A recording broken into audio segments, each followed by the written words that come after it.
En tant qu'arbitre de la loi et en toute connaissance de la jurisprudence historique dans ce pays, la race doit être toujours considérée comme une variable. Votre temps est précieux, Maître Keating. Je vous suggère de ne pas le gâcher en présentant des arguments que vous avez déjà formulés.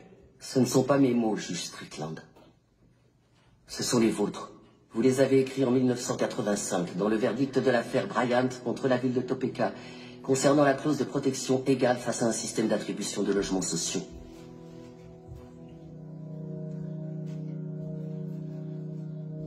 Le racisme fait partie de l'ADN des États-Unis d'Amérique.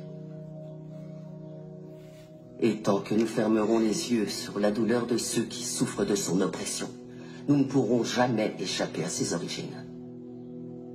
Le seul garde-fou dont peuvent bénéficier les personnes de couleur, c'est le droit de se défendre, et nous ne leur accordons même pas. Ce qui veut dire que la promesse de l'égalité des droits n'a jamais été remplie. En raison de l'échec de notre système judiciaire et de notre défense publique en particulier, l'époque de la ségrégation n'est toujours pas derrière nous.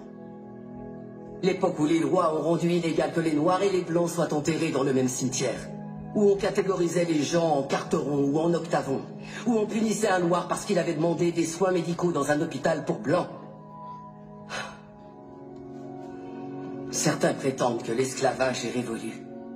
Mais allez dire ça aux prisonniers qui sont parqués dans des cages et à qui on dit qu'ils n'ont pas le moindre droit. Des personnes comme mon client Nathaniel Leahy et des millions d'autres personnes comme lui qui sont enfermées dans nos prisons et reléguées à une existence indigne d'un être humain.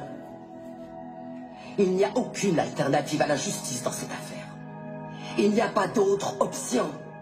Prendre une décision à l'encontre de mon plaignant, c'est choisir de remplir les poches des propriétaires de prisons, plutôt qu'offrir une défense digne de ce nom à tous ceux qui y sont enfermés.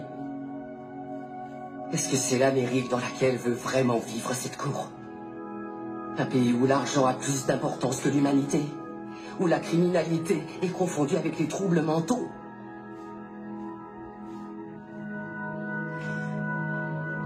Le 6e amendement a été ratifié en 1791. C'était maintenant il y a 226 ans. Je pense qu'il est donc temps de réellement garantir ces droits à tous nos citoyens.